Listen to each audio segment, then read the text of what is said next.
So the uncertainty in the market is definitely continuing. We have gold and silver quite literally falling off a cliff. We got Bitcoin down once again, but there may be a glimmer of hope here. And we have the S&P 500 and the overall stock market also falling, and I actually think it's going to get a little bit or a lot a bit worse. And looking at Bitcoin's price action, as always, first here, we see the very clear bear flag forming once again, just like we saw here.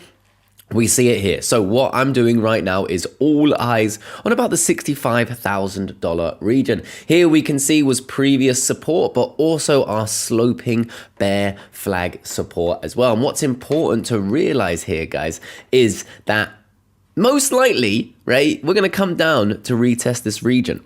And most likely if we do that, we'll probably wick below it. Why would that happen? If it happens, right? Is this, all right? So right now we have shorts building up, but in the eyes of the manipulator, you want to convince as many people as possible that we're going significantly lower to make them go even more short, because the more short the market gets, the more money that can be generated if the price actually goes up. So convince people in the short term that things are going to get significantly worse, so they go short, they go more short, they go more short, they close their longs, the longs get liquidated, and then guess what? We bounce once again. Now, that bounce doesn't necessarily have to be the end of the bear market. No, we've seen this time in and time out. We go down to the bottom, we start to form these bear flags, everyone goes short right at the bottom, and we rocket back upwards. That annihilates the shorts, and then everyone, guess what? They go long again. Just the other day, we saw the longs were outweighing the shorts, and this continues to repeat. No matter what the market situation is, you can count on one thing. The majority of retail are going to do the exact opposite of what they should be doing in the markets, because they continually lose money. And that's just basically the rule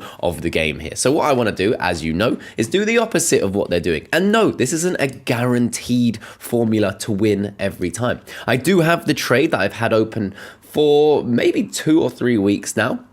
It's got $15,000 of unrealized gains, and I think about $25,000 now of realized gains. Now, this profit right here, I'm just leaving it at the moment. If it starts to rally back up to the top of the bear flag, that's where I'll be taking profits once again here. And if we break it to convince the market to go long, I'll be taking a lot of profits there, because most likely there'll be a violent move to the downside. Now, what I'm doing, right, is I'm basically just trying to, one, generate cash flow so I can buy the dip that I think is still going to come, because there doesn't seem to be any reason why this bear market wouldn't continue given the market environment, right? Someone who sits here and tells you, I know what will happen. I believe that anyone who does that is full of nonsense, right? We don't know what will happen. We don't know what Trump will do literally in the next 25 minutes to either escalate or de-escalate the current situation in the Middle East. So what I do is I literally just hedge my bets, right? Something might happen in the next 24 hours, 40 hours, week, whatever. We don't know. If we get clarity and things start to rally again, I'll simply use that cash to go back to what I was doing before, which is just simple DCA. If things get significantly worse, I use the cash to buy the dip aggressively as things get significantly worse, right?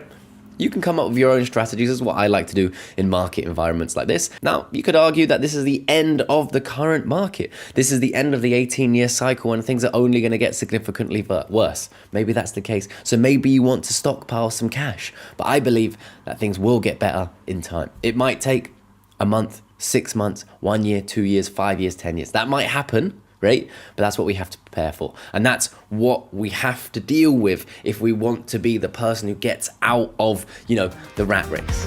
And this is part of it, guys. If it was easy, everyone would do it. And I'll see you guys in the next one.